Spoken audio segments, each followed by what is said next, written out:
Okay, the recording has begun. I'm Taylor Sharpe, and welcome to the FileMaker Pro user group, Dallas chapter, Texas chapter. We're glad to have everybody here, and this is our monthly meeting for May of 2021, and we're slowly working our way through the end of hopefully all the COVID stuff and getting back to normal, but for now, we're still meeting just virtually, and maybe later in the summer, we'll actually get to start meeting again like we used to in our restaurant. But for now, we will continue this process right here.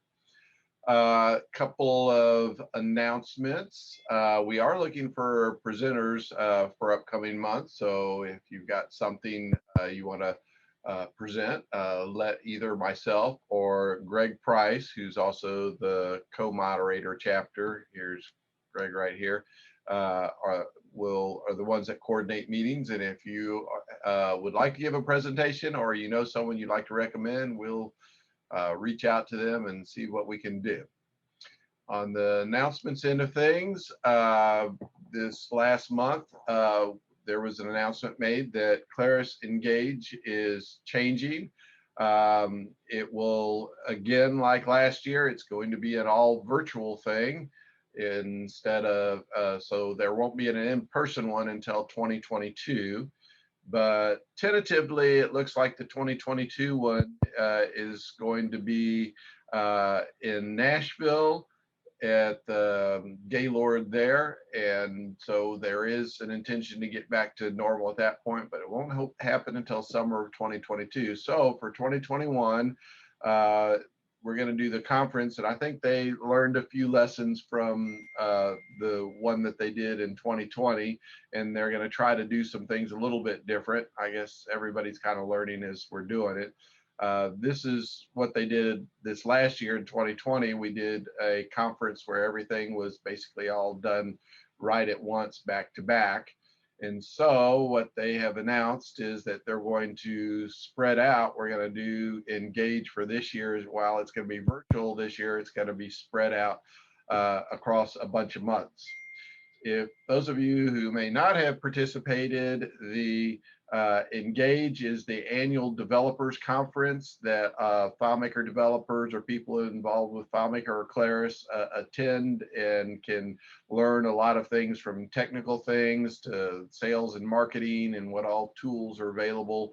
But really, for me as a developer, it's mostly about learning new technical things or seeing how people are solving problems in ways I hadn't thought of, and it's always been kind of interesting. But not having it in person, of course, we miss out on the networking and a lot of the personal stuff.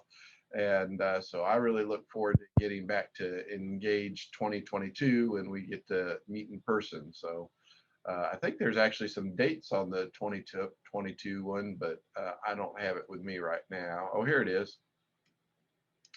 It will be at the Gaylord, Nashville, July 11th to 14th. So right in the middle of the summer. So put that on your calendars, not this summer, but the summer after. Hopefully we'll probably have some good music too, since we're in Nashville.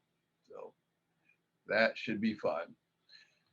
Okay, let's see. Greg, are you on? I don't know if Greg's on, but I was seeing if there are any other announcements. One thing I will say, that usually these Engage things are, you have presenters. A lot of them are from Claris, but a lot of them are from the community like us, developers. And so far, I haven't heard anything about even soliciting for speakers for this year. I don't know if that means they're just going to only do Claris speakers, or if they're looking for speakers. But anyway, I hadn't heard anything, in case any of you guys had. But I think it's just that this is really all we know for now, and they just kind of announced it at the last minute. And of course, they say it's going to start in May, and we're already May, so I guess we'll hear something from them soon. So Claris is moving forward. So back to our user group, we're getting plugged away here. And today's presentation is going to be by myself, Taylor Sharpe. I'm a small shop FileMaker developer, TMS software development, and I'm primarily a single operation that collaborates with a few other small developers too to work to solve small to medium-sized client needs. And today we're going to talk about something that may be useful to a lot of people. We have this tool, and of course, FileMaker is used, primarily solving a lot of custom business problems and making solutions for them. But there's some ways that you can use FileMaker that a lot of people don't avail themselves much of that may be useful. One of the things that our topic here today is we're going to look at how you can use FileMaker to update your web page and WebDirect for things like public web feedback. So for example, a lot of, obviously if you're a bigger corporation, you're going to have a web team and a, fairly professional website that's got interaction and stuff like that. But a lot of the businesses we are dealing with, if they're small to medium size, may not have anything. And so just even having a static web page that has feedback is very useful. Now, a lot of people solve those with submit forms, which is basically you click on a button in a web page and it basically sends an email to someone at the company, and that solves a lot of real basic entry level small business needs. But sometimes people want to do a little bit more with their feedbacks, and one of the nice things is that FileMaker as a service comes integrated with web services. That is why, for example, you can only get a FileMaker on a operating system that is designed as a server. So that's going to be for Windows, it'll only be Windows servers. And for the Mac, it's already Unix. And then of course we've got the Linux stuff coming too. Which also has some changes. I guess I will mention, in case those of you haven't heard CentOS is being deprecated, and Ubuntu will be the new flavor of Linux for FileMaker for the future. So not out yet, but they've announced that officially they're making that change now that CentOS is deprecated. So look for those changes. But the neat thing about FileMaker, though, is while FileMaker is not the web service, it is integrated with the web service. So if you're on Linux or if you're on the Mac, it's integrated with an open source web thing called Apache. And if you're on Windows, it's IIS. And I'm sure IIS stands for something, probably Internet something service or whatever. But anyway, whatever it is, it's Microsoft's flavor of basically a web service. And so the neat thing is that FileMaker gets to play well with those web services to integrate things like WebDirect, or way back in the day, instant web publishing and things like that. So neat thing to be able to do, but most of us, if we have made use of it, we've made use of it primarily in the way that FileMaker markets it. And the way they market their WebDirect is if you have staff that want to log in with credentials to use a web page to emulate the FileMaker application, WebDirect does a pretty good job of that. And that's great for your staff to log in and do things. However, things like getting web feedbacks or maybe a cart system or things like that have a different need. You basically are having the general public is coming into you, and you would like to be able to share that, have them access things anonymously. They're not going to have a username and password. So in those cases, if someone comes to your web page, in this case, we come here, I'll just come to, this is my TMS software business page. But if you come over here to the web page, which seems to be going slow right now, what's going on here? they're load up. Internet's been acting a little weird here. Well, when it finishes loading, we'll talk about how we want people to be able to access a WebDirect page that we've done in FileMaker on our FileMaker server as a web service using, Apache to connect into things.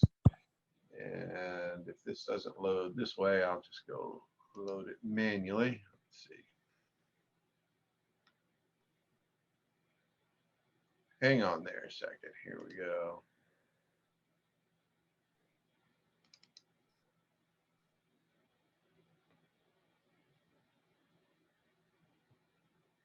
Okay, so here's a general, I'm a small business like a lot of my clients, and I've got a fairly static, page that has some basic info on it. But among other things is to provide some feedback. People can click on this contact us, and this contact us takes us over into, this is WebDirect. This is right into the regular WebDirect you have on your FileMaker service. So you're looking at a FileMaker layout and you've logged in here.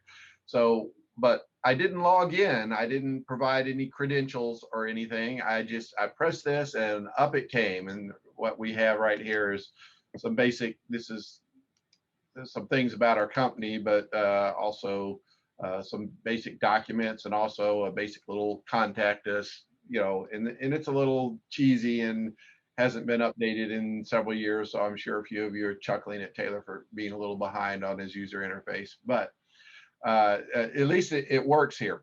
But the trick though that we have to know is that if we're using FileMaker and we are connecting in to FileMaker, we are, let's see, we want to, come on, FileMaker, I need to close out a couple of things here.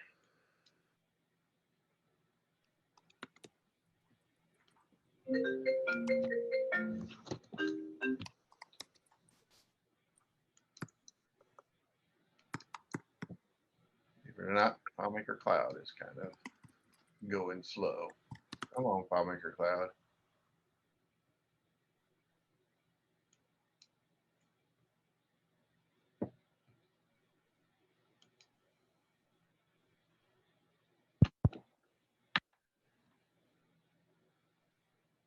We can always just restart it. So I'm going to start her back up again. Okay, FileMaker, start back up. If I can find my mouse.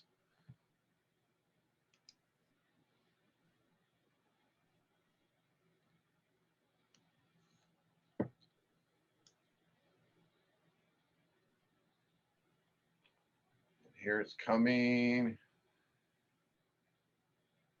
Oh, by the way, hopefully a lot of you are over all on the new FileMaker 19.1.2.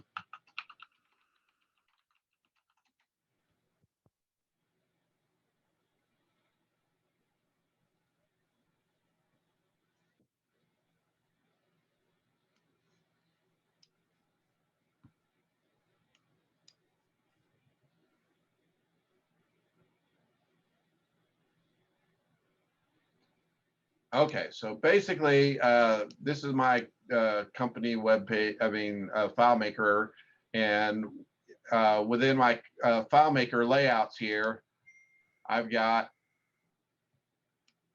here's my FileMaker layout. Here's the same thing that I've come to anonymously in a web browser, and I can go in here and provide some type of feedback and submit it here, just like you can see in my FileMaker layout over here. And of course, that's all through the wonders of WebDirect. But one of the things is, how do we get this to automatically open up right into here so someone can anonymously do the, connect to it?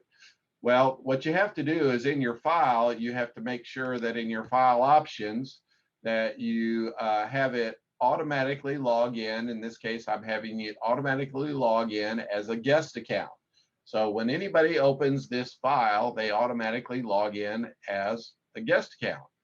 And it also switches over to, you can see the naming back before it was WebDirect, it was Web Publishing, so I haven't even changed the layout name since IWP, but I'm sure Heather's chuckling at me, but anyway, it still works there. But the main thing you have to do is you have to have this checkbox to log in automatically and log in as guest. However, big caveat is if someone has logged in as guest into your system, you don't really know who they are. So you need to really make sure that you have thought through your security.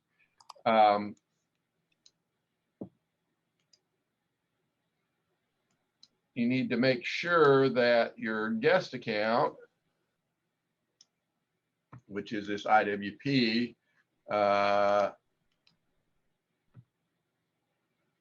only has access. Interesting, I still have the IWP custom privilege. That hadn't been done in a long time.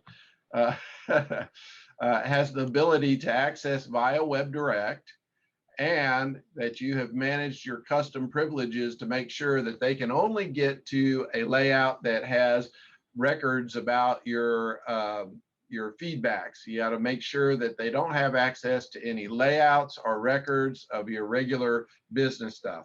And if you're not good at the security stuff and you haven't done this before, what I recommend you do is you just create a separate file for your feedbacks instead of using your main company one, because basically if you do this wrong, then someone can anonymously log in and they're in your database and they can muck around, and you don't want that. So obviously we don't have time to do a whole thing on security, but you need to make sure if you're having guest account automatically log in, that you need to make sure that the security is set for their privilege set to only see the feedback table that they're going to provide feedback on, and only that layout and nothing else. And then you'll be good. And that's what I've set up here. And that's what has happened when I log in over here. And then I can make a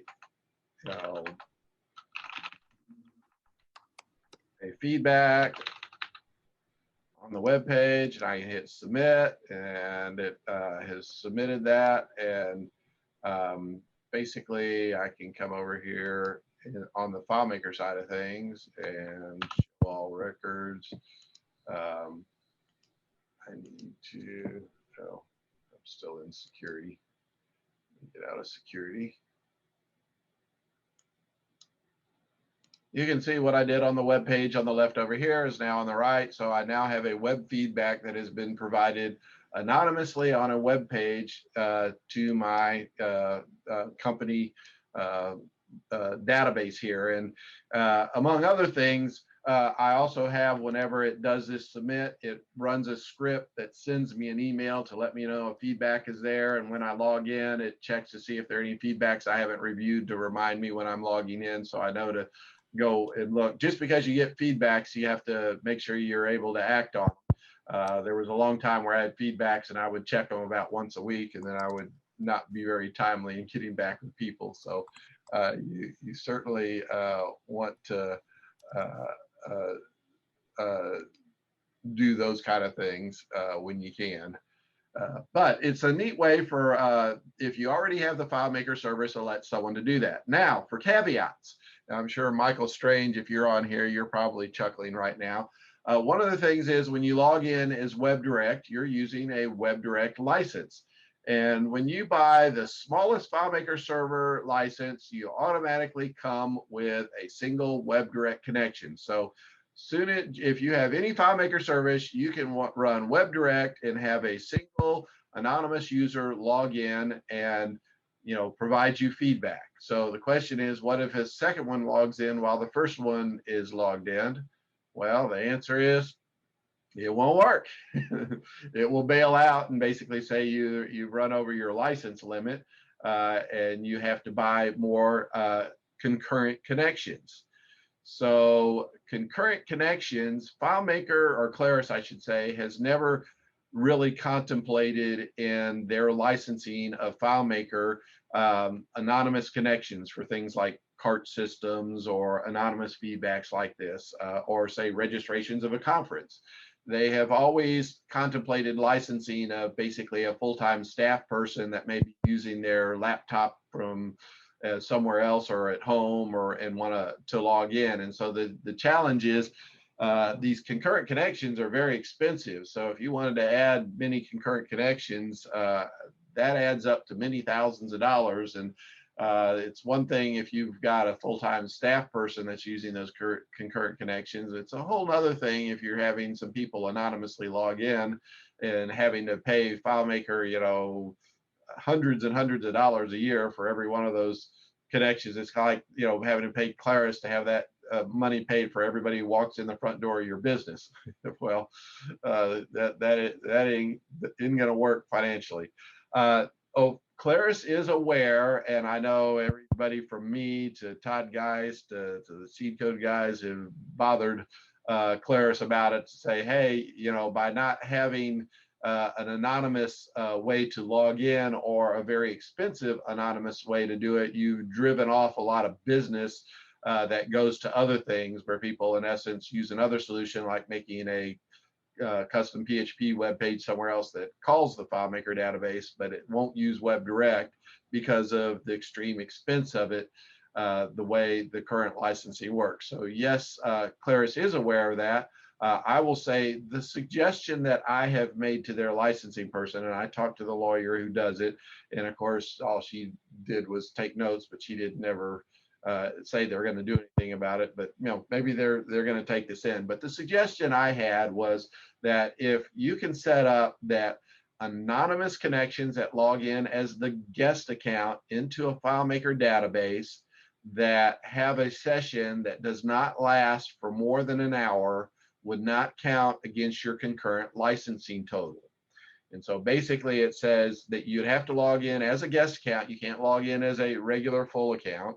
And you would be limited to say like an hour worth of, you know, time to that, you know, that I figure nobody needs more than an hour to be in a cart system or feedback or something like that. And I think that would be very reasonable. But and that would also protect FileMaker that when you do need regular users to log in WebDirect, that they do pay their full licensing for those types of people, but that they aren't, you know, trying to nab huge amounts of money for anonymous connections for things like feedback. So I'm hoping that between you know, some of these other developers and myself giving feedback that maybe FileMaker will reconsider their licensing on that, because it would be nice to make better use of WebDirect.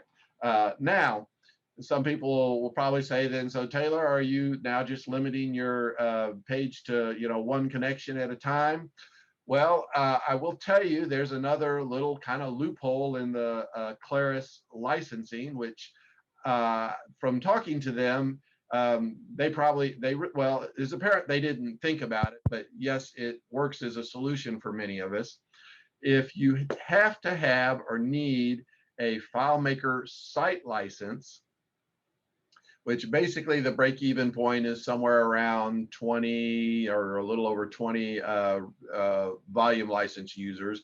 If you need a site license, then FileMaker or Claris automatically gives FileMaker licensing 100 concurrent connections. So if you have a site license, basically, even though the site license is really for your own staff and people in your company, it works for these concurrent connections for people to anonymously log in. So the solution for why some people have been making use of FileMaker with WebDirect for things like cart systems or anonymous web feedbacks or conference registrations is they have used the loophole that this 100 concurrent connections that come with a site license is a way that kind of works around that issue. So if you happen to be a company that has a site license, then that kind of solves a lot of the problems, assuming you're not going to have more than 100 people on at a time. And I find most all of the companies, you know, the small businesses I deal with, if you're just looking at, you know, web feedbacks, you know, it's rare that you have more than one at a time, and or maybe, you know, two or three. If you have a cart system, you may have or a conference registration system, you may have tens of people going, but it's unlikely, you know, I've run into very few clients that need to have more than 100 at a given time. And if you do have 100 at a given time, you are getting at the point where there are better solutions through like a custom PHP web page and the FileMaker data API that would be better than WebDirect. The thing that I'm showing here is WebDirect is a quick and easy, since a lot of us are FileMaker developers, it's easy for us to go make a layout like we have here with our normal FileMaker tools, design things, put them however we want, and then, we're, good to go. And it then shows up on the web page the way we want. And it's easy for us to edit that and change, the way a customer's experience is to provide those things. So I'd encourage you to, consider that as a way. And all you have to do then is you have to have a link, and you will, I guess, see if I can make this wider up here. When you log in here, the link is you have to give the URL to your FileMaker server, and oh, by the way, you will want to have an SSL certificate, otherwise basically web page things are going to be unfriendly to all of your users. So make sure you have a FileMaker SSL certificate already. Then you add the usual FMI/WebD, which is the extension that gets us to all the FileMaker databases. Then you give your file name, and in this case here, I set a variable to make sure I know that I'm logging in someone from the web, to make sure it goes to the web layout and logs them in as a guest user. Well, it's already logging as a guest user, but it's basically saying make sure that they're going to the web. So it's basically using the WebDirect's URL to do this. The caveat that some people will know is under Instant Web Publishing, we used to be able, in the variables over here, also be able to put your credentials for logging in, a username and a password. However, URLs are not encrypted and they're in the clear, so putting credentials in a URL is a no-no. And so Claris took that feature out when they moved to WebDirect, so you cannot include your credentials in the URL to access the database, which is the right thing to do security-wise. So, but you can provide script parameters and variables in the URL too, that are all documented in how to do the WebDirect URLs. So that's how to set up a WebDirect web page that people can provide feedbacks to your company. On this one here, I also, one of the things that my company does is we also provide a number of FileMaker templates out here. So if you go to our website, tms.us/FM, it'll bring you right here. And here's where we put a bunch of templates that we share out with the public that people can download their FileMaker templates of, I don't know, here's the who am I, if you want to have a script that looks at who all is, this tells you about who's logged in, your latency, your privileges, plugins, and things like that. Or here's a Swoogo API for event. You saw the email from Rachel. Yeah. So anyway, someone else was accidentally talking there. So, but anyway, this is, in case you're ever interested, this is some free stuff out here that you can log in. And as you can see, as it's WebDirect, you can even have things that you can click on and you can download. And so that's also useful if you wanted to be able to share something on a web page with customers. Your container fields are all accessible just like they are in regular FileMaker stuff. Now, for the other part of the presentation, we will talk about doing some automated updates to our web pages. But I guess before I switch to that second subject, does anybody have any questions right now about running WebDirect as an anonymous feedback or cart system or registration system for users? I have a question. Sure. Hi, Taylor. Greetings. Greetings to you. You know, this is very similar to what I showed last month. And before I ask my question, I just want to point out that if people want to download the Keynote file, it's got some step-by-step things in it for the formation of the URL. And unless I missed what you said. The other extended privilege that you have to be sure you allow is the one that lets scripts execute, lets URLs execute scripts. I don't remember what the name of it is. But my question is, when you get into the file options to set this up, are those file options also available in a FileMaker cloud hosted file? Everything is available in the FileMaker cloud. One of my clients is asking the me problem is you cannot access the FileMaker cloud anonymously. You have to have a Claris ID. So that basically means FileMaker cloud is useless for this. So unless you have a Claris ID, which basically will cost you $500 a year, you can't get in. But assuming that you have a Claris ID and you're in the file with full access and you go to file options, which I can't do, that's why I'm asking this question. Does it have the same option in the file for automatically logging in a particular user? In the FileMaker cloud? Yes. I will find out in just a second. I'll open my FileMaker cloud one and we will find out. Wait there a second as it's opening up. Okay. So file options, let me.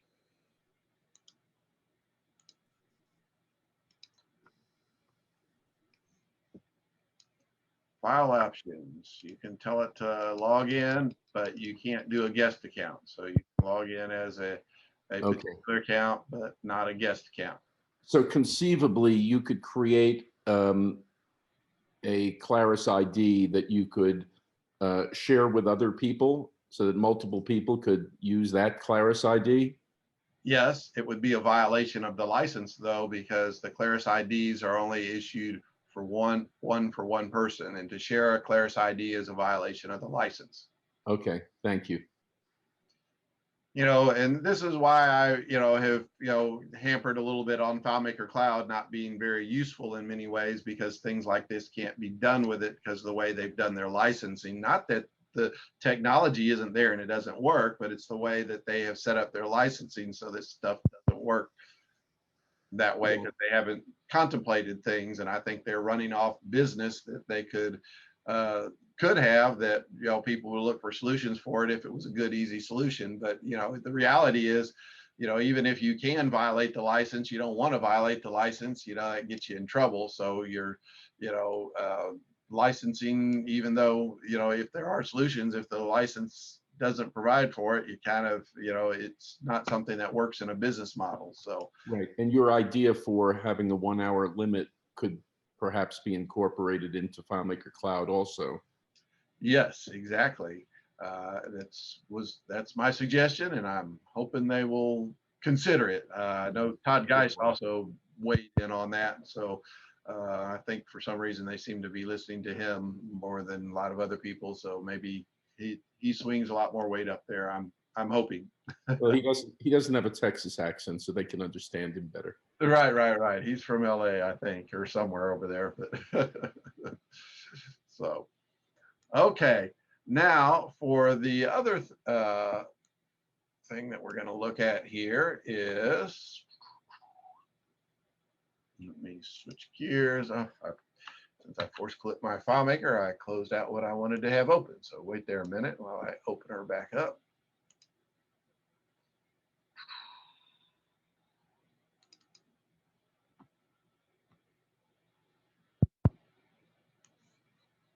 Okay, so here's our FileMaker database, which is also linked off of our web page here.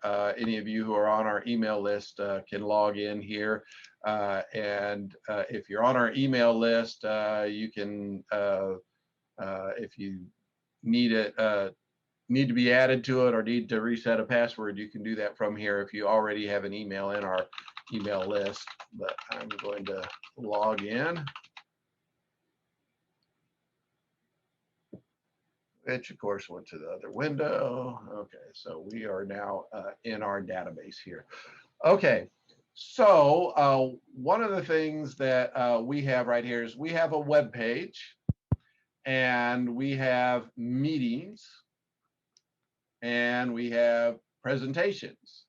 So now a lot of this web page is static. It doesn't change. And so a static web page is just fine. But every month, for example, our schedules, which of course we seem to not, we're missing a few schedules for the next few months, but you know, these are always being updated.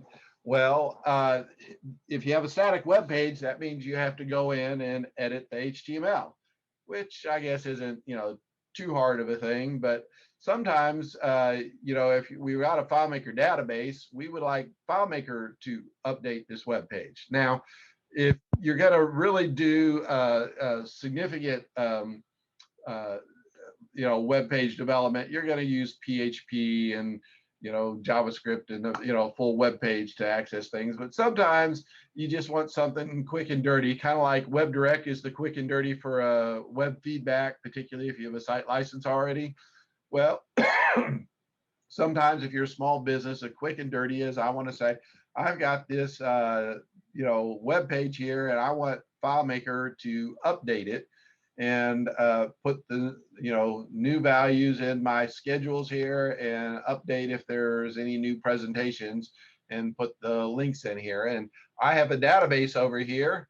Now this isn't WebDirect on the left. This is just a regular static web page, regular HTML. And on the right, I've got our FMPUG database. So this is just our, you know, regular database that we have everything on. And we want to tell this database to update this web page.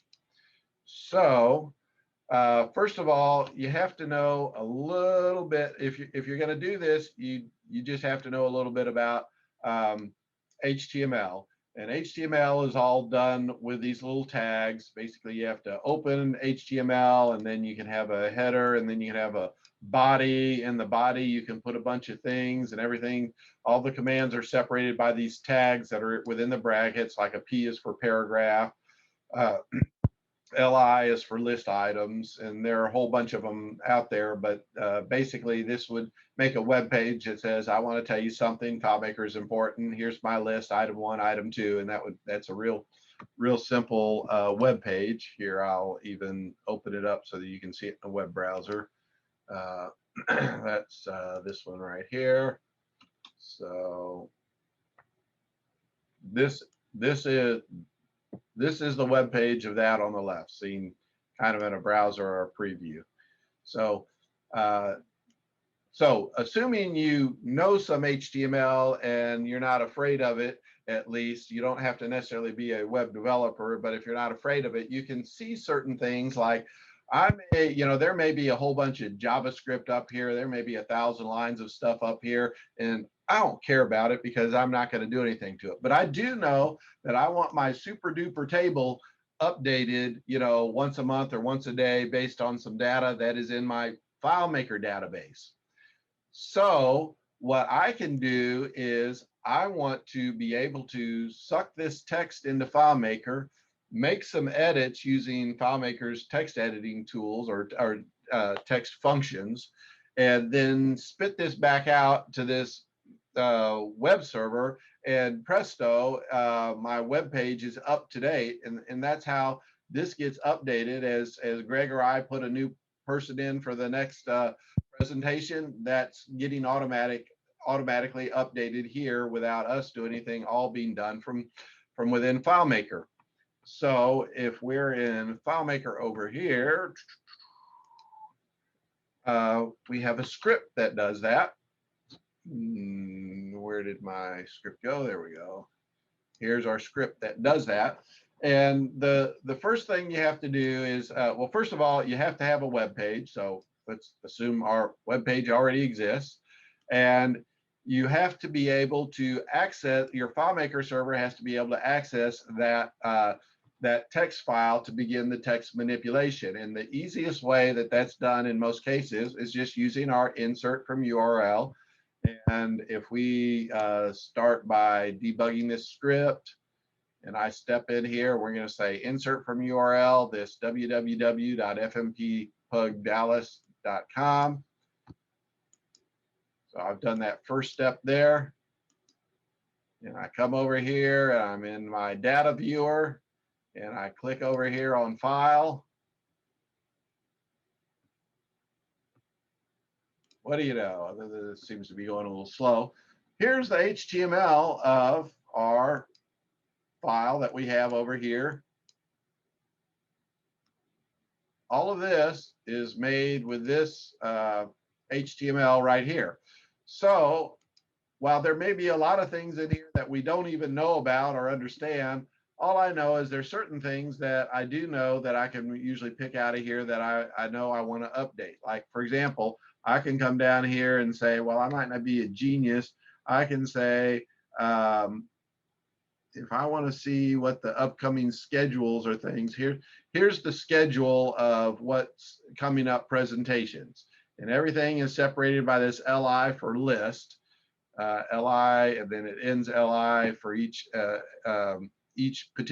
month has a date and whatever. And so I can use FileMaker's text editing to find this text, and what I do is I'm going to use it to use the position thing to find where this particular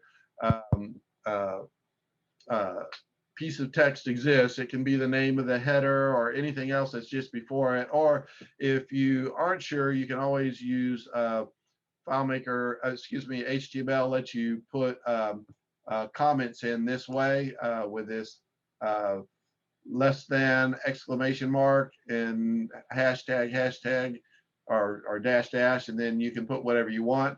And if you put that in, the HTML will ignore anything that's on this line here, and you can type anything on this highlighted part. So sometimes I will, just before wherever this section is in the database that I want that, I will add that in so I can say find the position of where this is. But in this case here, I know that the table I want to edit begins with UL to give the list, and it's called class equals list one. So basically I'm going to find this line and say, give me the next line. And I'm basically going to delete this line, and then I'm going to add it back in based on data from what's in my FileMaker database. And I'm going to do that all using, FileMaker scripting tools. So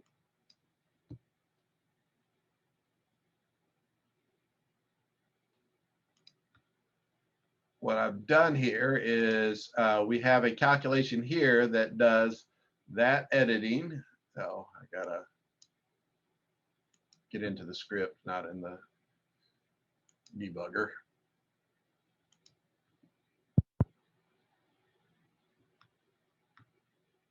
Come on, slide up. There we go. So basically I have a script here that goes out and basically makes a SQL call to go get some information from the topics table about the date, topic, and presenter, and it returns that information and basically just a SQL text result. And then I'm using the while statement to go through and convert a few things and do some editing on it.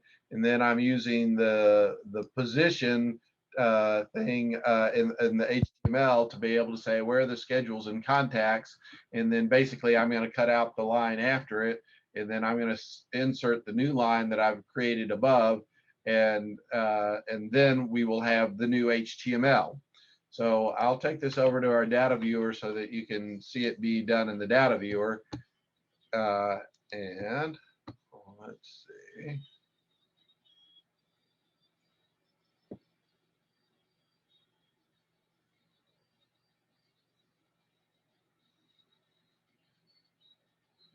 Okay.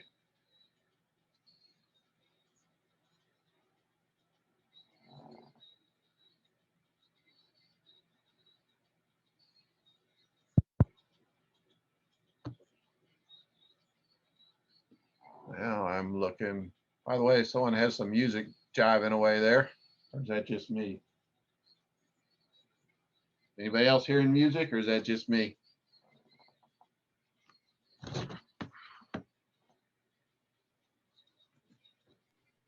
You appear to be the only one unmuted at this point.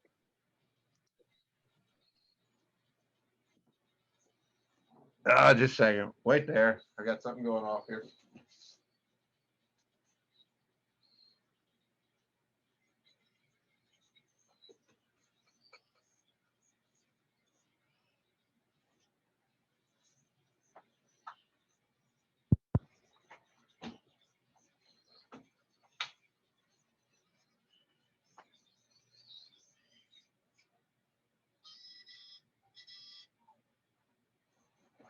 All right. Sorry about that.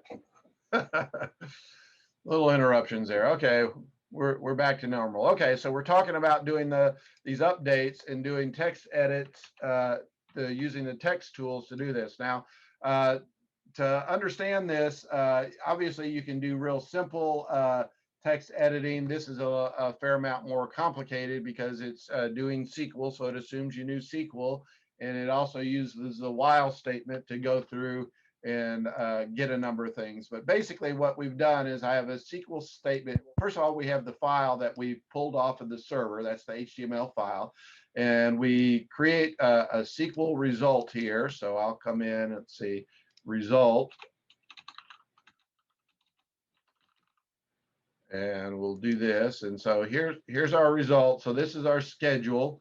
And it's the future schedule, which is all the next 4 months with nobody on them. And so we want to now convert that into the list format that that is how HTML does things. So if we show R1 here, we can now see this has been created into basically an HTML type format. And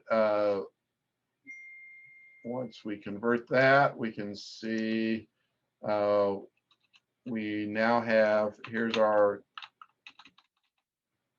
well, actually it's not going to work because I haven't been stepping through the script because we don't have the dollar file here, the HTML. So I guess it won't work here. But basically we generate something and tell it to insert it in the text file of the HTML. So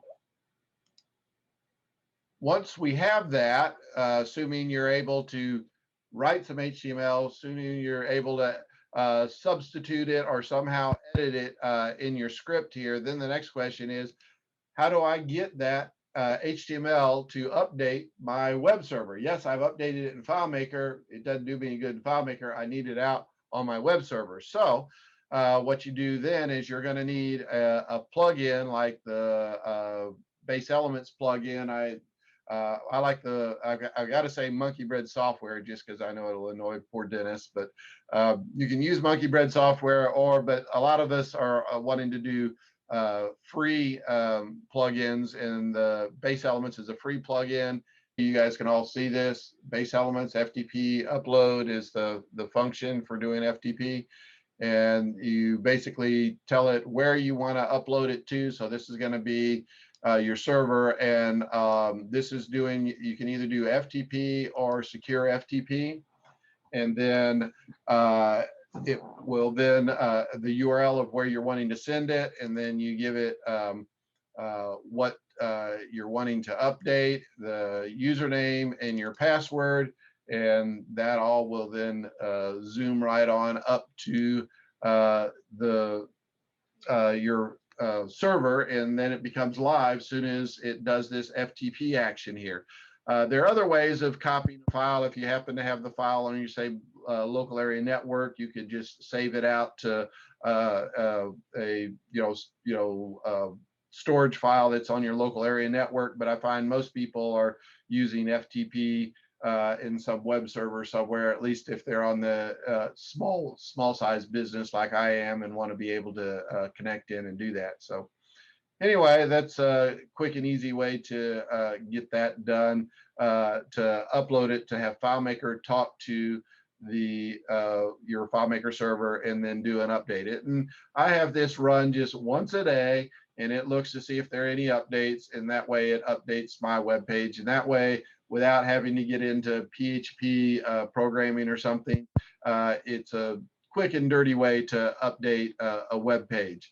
Granted, if you wanted to do anything more sophisticated, you'll certainly want to do it in something like PHP, but this is a quick and dirty way to update a static web page. So anyway, any questions on editing and updating a static web page for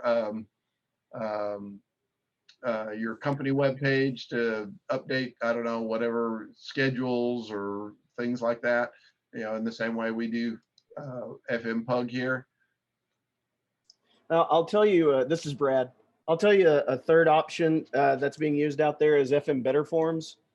And just as some feedback, it's not a money saving way to do it. You're gonna have the same budget whether you do pretty much whether you do WebDirect or PHP or FM Better Forms.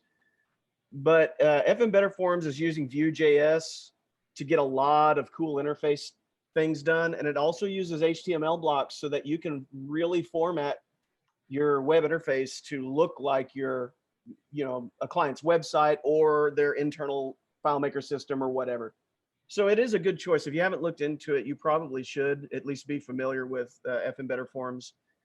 There is a high learning curve, and the documentation is still young, but the results we're getting are very, very nice, to say the least. But that is a newer option that's out there that we haven't had before in the past. There it is. I've heard a couple other people talking about that in the FileMaker community. There's a one way to do things, and this would be, to me, this is FM Better Forms is kind of in between the cheap and dirty that I'm doing here and maybe a full PHP thing. This gives you a lot of things that are kind of help out so that you don't have to be like a full PHP developer to do things. So agreed. Yeah. So it's a little middle point there that if you wanted to get better than just what I was showing here, this would certainly be the next step up to do better. And I would say it's the exact middle, because I really, really, really want to drag and drop layout creation in FM Better Forms. And it's kind of there, but it's really not. So it's not that close to FileMaker that it's easy and has solved a bunch of problems. But the problems it has solved are good ones to solve, and that's connection to your FileMaker database and being able to easily pass data back and forth from the web to your database. So it has its place. Brad? Yeah. Is this a workaround also for the first part of Taylor's presentation with the anonymous logins? Oh, totally. Yes. FM Better Forms fills that niche. Yes. And it doesn't have the licensing problem that right. WebDirect has. Right. But you lose the ease of use of WebDirect and it harnessing FileMaker layouts. But trade-off. I think we probably should be twisting Brad's arm into FM Better Forms presentation, but but anyway. I might. It is worth taking a look at. I could at least crack open the hood and let you see what it looks like. I think, Taylor, you should just plug it into the database now in the July slot and run your script. Certainly. Anyway. Okay, anybody else have any comments or other ways that they're doing, feedbacks or dynamic things on a small company website that's kind of hodgepodge, but not big scale stuff? No. Okay, well, I think that kind of covers the bases. Well, I appreciate everybody showing up here and providing some feedback and being involved. I guess later this month, we'll hear more about Engage presentations starting up supposedly soon. And one other thing, I guess I'll mention, I see OData is now available in FileMaker. If you need to access FileMaker and you don't want to, right now, if you use the data API, you have to have an expiring token that expires after 15 minutes of non-use. OData, you can get a static API for longer periods of time, but it's kind of designed for the OData things out there, but also lets you do some things that you can do some edits with schema and some stuff like that that are kind of cool. But we'll see where that goes. I don't hear much talked about it in the community, but it is now out there on it. And I don't know, let's see, Greg, you got any announcements for us that you can think of offhand? I do not at the moment. Okay. Well, I think that will then probably wrap us up until next month. And I look forward to seeing everybody then. And we'll put this recording out on the web in case anybody else wants to see it. And that'll be in tomorrow's update of the script that runs and automatically does the update. And we look forward to seeing all you guys next month. Hopefully a lot of you are getting your COVID shots, and maybe sometime soon we'll be able to have in-person meetings, particularly if a lot of you guys have your shots done. So that'll be good. So Hey, Taylor. Yes. What's the deadline for the certification in version 18? This month, May. Do you have an exact date, or is it just the end of the month? I think they said the 18th for some reason. Oh, well, that would be. Don't quote me, but That would be poetic. Why? Because it's version 18. Oh, you're right. I had been thinking that when I heard the date, but anyway, but that also means, I guess we should announce that too, is the new FileMaker certification isn't called FileMaker certification 19. It's what FileMaker, what do they call it? Well, here, let me look at it over on Pearson View. You can now register for it.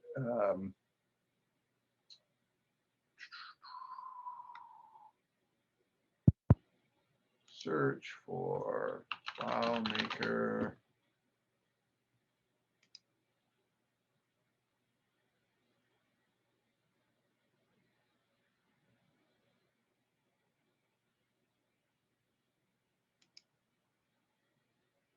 That's still showing FileMaker 18. I think it's like called something like Essentials, FileMaker or Essentials or something like that. Developer right. Now. I think you're right. I've heard that.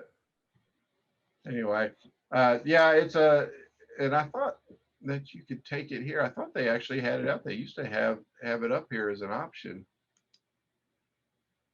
FileMaker. Can't even spell right here. I know Dennis would be noting that. He always catches all my spelling errors.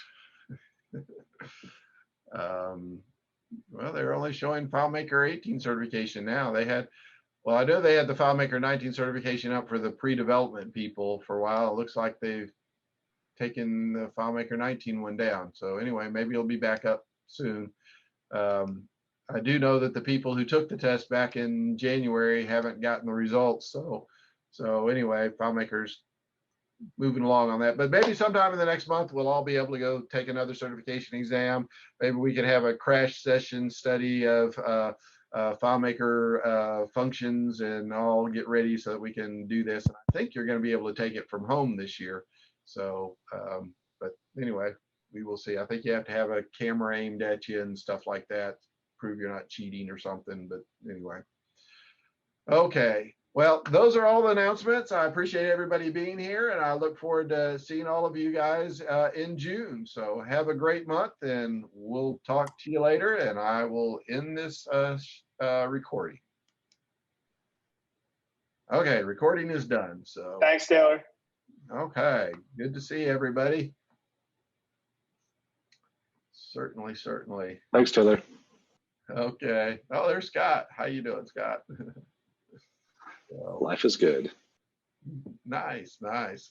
We were wheeling through your area over there last weekend.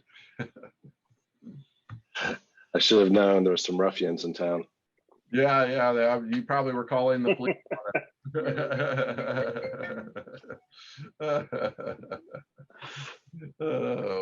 Yep. We wheel through over there. We're a motley looking crew. Great. Okay, well, you have a great one. Thanks for the presentation. Okay. Bye-bye, everybody. Hey, hey, Taylor, this is Steve Ackley. Do you have a couple of minutes for me to give you a call? Sure. Give me Okay. have my phone number. Well, I think so. I've got some number here. It's at 214-522. Yep, that's it. Okay, I'll give you a holler. Okay, sounds good. Take care. Bye. Have a good weekend, everybody. Bye, Greg.